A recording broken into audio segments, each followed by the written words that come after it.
क्या बदले हैं हालात वाकई? नहीं मैम, ग्राउंड पर तो वैसा कुछ नहीं है। मेरा जो क्वेश्चन है हमारे बीजेपी पे प्रवक्ता है कि कश्मीरी पंडितों की घर वापसी कब होगी, बस यही पूछना चाह रहा हूँ मैं उनसे। नहीं, वो तो कह रहे हैं कि 2019 में मैं वापस आया, बाकी लोग वापस आए हैं, हालात बदले हैं। साल से इन्होंने अभी तक हमारे लिए कुछ नहीं किया। मैं इनसे ये पूछा है कि हमारी घर वापसी कब होगी बस। और वो ये सवाल पूछ रहे हैं कि मेरा सिर्फ एक सवाल है और यही उनका दर्द है, हमारी घर वापसी कब होगी। देखिए, भारतीय जनता पार्टी लगातार पिछले 10 साल से कोशिश कर रही है और जिसमें आपने देखा कि वेसू कैंप। UEM जयपुर एक आदर्श लक्ष्य है। भावी छात्रों के लिए अच्छी नौकरी, भविष्य के लिए तैयार कौशल के साथ अच्छी शिक्षा। बहुत जगहों पे हम आइडेंटिफाई लोकेशंस कर रहे हैं जहां पर जो रिहैबिलिटेशन प्रोग्राम इनका हो जाएगा। बीजेपी ने डे फर्स्ट से कोशिश की कि कश्मीरी पंडित रिहैबिलिटेट होना चाहिए, इनका वतन है, ये यहाँ के हिस्सेदार, और कश्मीर अधूरा है कश्मीरी पंडितों के बगैर। कश्मीरी पंडितों का भी एक बड़ा इशू है शाइना जी। कश्मीरी पंडितों के लिए हालात बार बार ये कहा जाता है कि बदलने की कोशिश की जा रही है, शांति होगी तो बदल जाएंगे। क्या यही है कि शांति होगी तो बदल जाएंगे, या इसमें नियत में भी कहीं कमी है? कौन जिम्मेदार है अगर उनकी हालत नहीं बदल रही? देखिए, उनकी हालत जब खराब हुई थी तब हमारी यही सरकार थी, चाहे PDP थी, चाहे NC थी, चाहे कांग्रेस थी, यही उनके जिम्मेदार है जिनकी वजह से वो यहाँ से चले गए हैं। तो आप क्यों कहते हैं कि इंडिपेंडेंट को चुनना चाहिए? बोलता हूँ, आपने मौका दिया, धन्यवाद। वजह यह है कि ये जो पॉलिटिकल पार्टियां हैं पूरी दुनिया में they are the big gamblers. ये जुएबाज लोग हैं, ये विप बाज लोग हैं। विप जानते हो, ये चाबुक वाले लोग हैं। मतलब अपने MLA के ऊपर, अपने MP के ऊपर ये चाबुक चलाते हैं। इनको विप ओबे करना पड़ता है।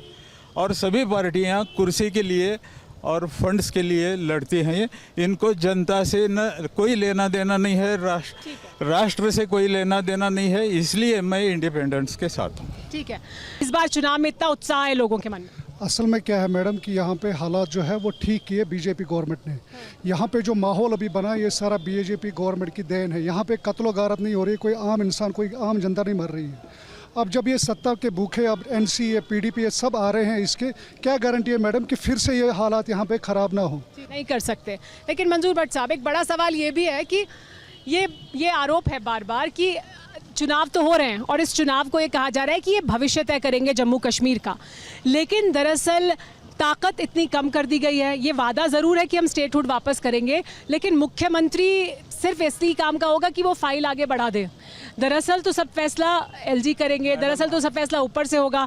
तो क्या ऐसा है? तो फिर ये चुनाव कैसे फ्यूचर तय करने वाला है कश्मीर का? जी, हम अभी यूनियन टेरिटरी में हैं, ये शायद भूल रहे हैं।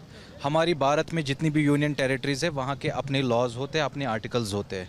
अभी जब तक हम, क्योंकि भारतीय जनता पार्टी सरकार में आएगी, मुख्यमंत्री तो बीजेपी का बनेगा, ये ख्वाब ही देखते रहेंगे। हमारे साथ शादाब यहाँ हैं और इनके गाने के साथ हम इस शो को ख़त्म करेंगे, इस उम्मीद के साथ कि कश्मीर की जनता निकलकर अपने भविष्य को तय करेगी।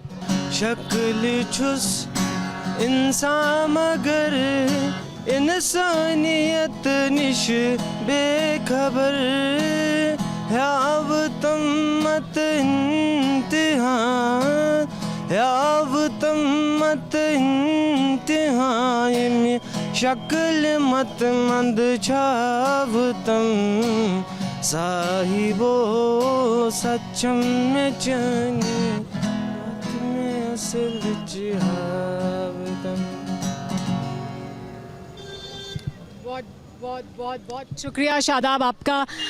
तो लाल चौक से, ऐतिहासिक लाल चौक पर हम मौजूद थे। यहाँ ये बार बार कहा गया इस शो के दौरान भी कि ऐसा कुछ सालों पहले तक शायद संभव नहीं था, लेकिन देखिए तिरंगा वहाँ लहरा रहा है, घंटाघर है और ऐतिहासिक लाल चौक है जहाँ पर हमारे चारों तरफ लोगों की भीड़ है। तस्वीर ज़रूर बदली है, लेकिन भविष्य कैसे बदलेगा जम्मू कश्मीर का? मतदान में लोग बढ़ चढ़कर हिस्सा लेने की यहाँ पर बात कह रहे हैं और हमें भी यही उम्मीद है कि लोग बढ़ चढ़कर हिस्सा लेंगे लोकतंत्र के इस महापर्व में। आज के लिए इतना ही। TV9 भारतवर्ष के लिए मैं सुमेरा खान।